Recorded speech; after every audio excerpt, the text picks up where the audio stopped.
Well, hey everyone, Jay Whitner here with Kickstarter Coaching and our internet TV show, Crowdfunding Coverage. If you're new to the show, we spend 10 minutes or so recapping the news of the month. So we're here to talk about May of 2014. In 2014, there was interesting news in both Indiegogo and Kickstarter. 15 big campaigns in the month that brought in about 16 million bucks. The biggest campaign of the month was a 3D printing campaign for a home-oriented, a consumer product. And later on in our show, after the news, we'll talk about the 8 big campaigns of the month. So first of all, Tabletop. This was a campaign in the news on Indiegogo about tabletop gaming with Star Trek character Wil Wheaton from Star Trek The Next Generation. What made the news is it was the most money ever raised so far for a web TV episode series. They raised quite a bit of money in May, so congrats to Wil Wheaton. 3D printing, again, big in the crowdfunding space. The news here was a very large campaign in May that we'll talk about a bit later that raised over $3 million. On Indiegogo, one of many records in the month, the highest number of backers. There was an Indiegogo campaign in May about solar power in the roads, like plates to put on road surfaces to make power. Brought in 36,000 backers. Quite a large number, and congrats to Indiegogo on many fronts this month. Wisconsin, one of the interesting things that's been going on with the equity crowdfunding space, it's taking the SEC quite a long time to resolve the regulations for equity crowdfunding at the national level, so some of the states are stepping up and doing their own intrastate crowdfunding. So Wisconsin, effective June 1, will be able to have equity crowdfunding within the bounds of Wisconsin, so we'll see how that develops.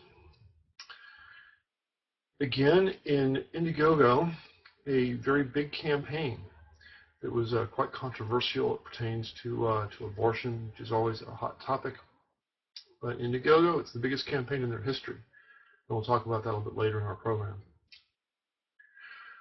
Reading Rainbow, another actor from Star Trek The Next Generation, LeVar Burton, was running in May a crowdfunding campaign on Kickstarter that raised already over $3 million with a month left in the campaign.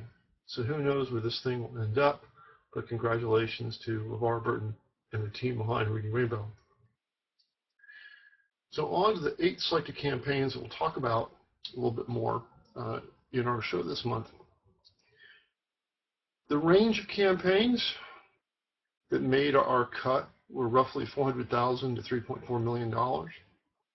The goals, one of the campaigns had a huge goal. I thought that was very interesting. A $2.1 million goal that they met. Don't recall seeing a campaign with a goal that high before.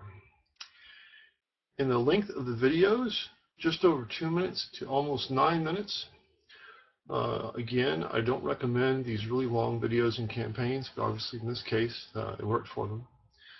All the campaigns are pretty solid on updates. Had numerous updates throughout the campaign, 8 to 36. Campaign length, 30 to 45 days. Again, we tend to think 30 days or so is appropriate for most campaigns. Reward levels, 8 to 38. 38 seems a bit over the top. 8 seems a little bit skimpy, but again, it worked for all these people. This was the first campaign of all the creators for these 8 campaigns. So it's not an experience thing in one sense. These guys were doing their first campaigns. But on average, they backed 6 campaigns before. So they had some experience, at least from an observation perspective, on how crowdfunding works and what goes on. So our first campaign is called The Universe In. This is a video game, and it is about a developing, evolving planet and the life forms on the planet.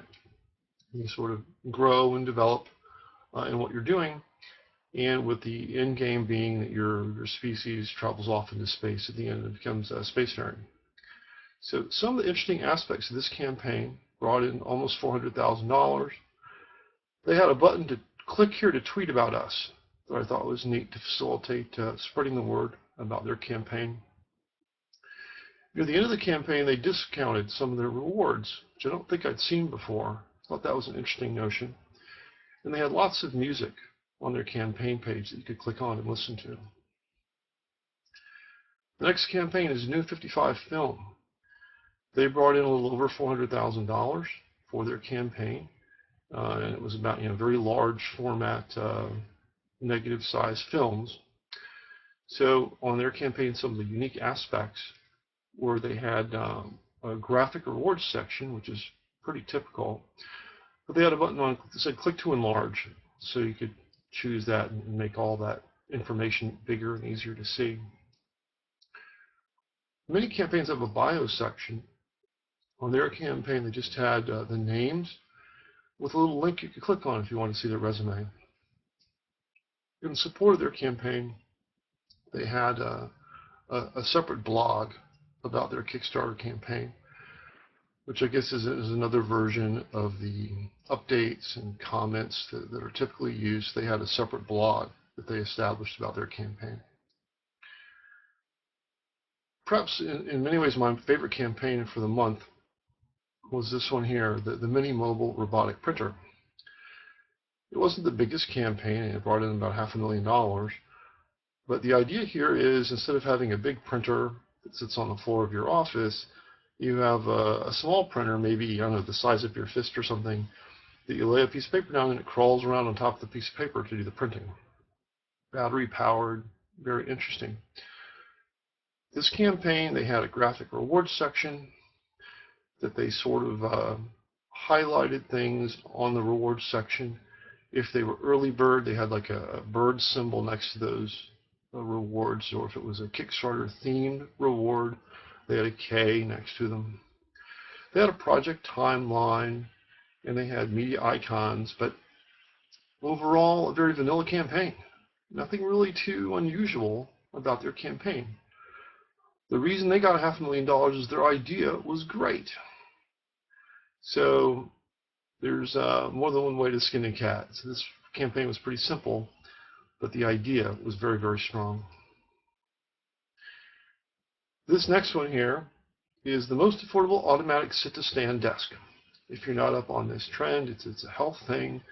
That instead of sitting down all day, you have a desk that the height of the desk is adjustable, so part of the day you can sit and work, and part of the day you can stand in front of your desk and work.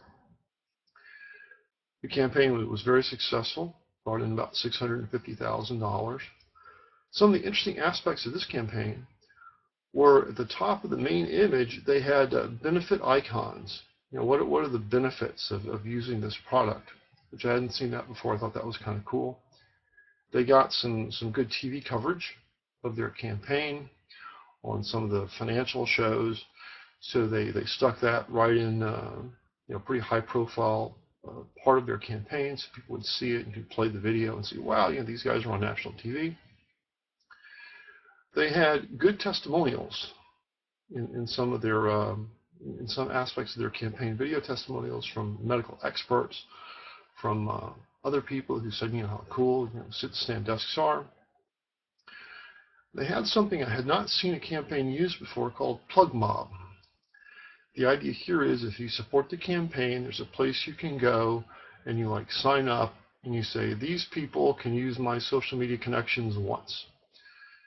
So they were able to push a button and send out social media blasts one time using the social media resources of all the different people who signed up for that, which I thought was really cool. I hadn't seen that before. Next we have the Van Hawk's Valor, the first ever connected carbon fiber bicycle. These people brought in over $800,000 for a new and improved bicycle. Certainly, the carbon fiber is a different thing. It's for lightness and strength. but it's connected to the internet in many different ways for charting your routes and detecting things, giving you turn-by-turn directions through your handlebars.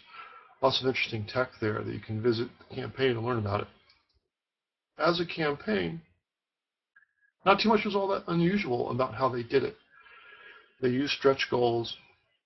They used supplemental videos, which is nice, and not enough people do that, but they did that. They have a project timeline. But most of all, it was, again, a pretty vanilla campaign. Nothing all that unusual about it, but the product itself was interesting. A lot of people are into biking. This is sort of a new and improved bike with internet capabilities, like a smart bike. So check that out if that's of interest to you if you're into biking. Next we have Tabletop Season 3 with Wil Wheaton. Will was a cast member on Star Trek The Next Generation, which certainly helps them get interest and a big footprint in what they do. It's about tabletop gaming. It's an internet TV show devoted to that. They brought in a lot of money, $1.4 million. It was the 7th biggest Indiegogo campaign so far. And they had different kinds of stretch goals. They had a chart where they disclosed, what the money was going to go to from their campaign. And they had some nice supplemental videos. But I guess what really made this happen was there was an existing audience from prior seasons of tabletop, and the known name of Wil Wheaton from Star Trek The Next Generation. Next, we have the Gosnell movie. This was a very big campaign, first of all. Over $2 million, $2.2 million on Indiegogo. This was the biggest Indiegogo campaign in history. The subject matter was controversial. It's about this abortion doctor. So Kickstarter apparently took a pass on allowing the campaign to run on Kickstarter. So they ran on Indiegogo instead. And were very, very successful. They had supplemental videos. They used a lot of media-rich updates in their campaign with images or video in the updates. So this was a rather vanilla campaign, again, like a couple of the other ones in May, but it was a hot-button topic. Abortion, there's very strong opinions, very strong interest. People are paying attention to it. So that served them well in terms of having a very large campaign. Our biggest campaign of the month, the Micro, the first truly consumer 3D printer. They brought in the money, $3.4 million. This was the 10th largest Kickstarter campaign so far. So hugely successful. This is a 3D printer that's very easy to use and for regular folk to have it in your home to make things. Some of the interesting aspects of their campaign were they had a list of the different innovations about their product, 15 different aspects of what they were doing that they thought were cool. Many campaigns use what they call early bird. So they have a reward that's like usually one of the key rewards of their campaign, and then they take a small subset of that and they say, for the first 100 people, we'll give you a discounted price. On this campaign, they had a super early bird in addition to an early bird, which is something I'm seeing a little bit more of. So they, I can't remember what numbers they were using, but the first 50 get a crazy price break, then the next 100 get a medium price break, and then it goes to the regular pricing. Other than that, it was a fairly vanilla campaign. But they're tapping into a big trend, 3D printing. So their big pull for the campaign was you can get into 3D printing for under $300. This is very appealing to a lot of people that are interested in that. So that was really what drove their campaign. That's it for crowdfunding coverage for this month. I hope that you enjoyed it. Please check back with us in hopefully early July, and we'll have our report for you on what happened in June. Take care.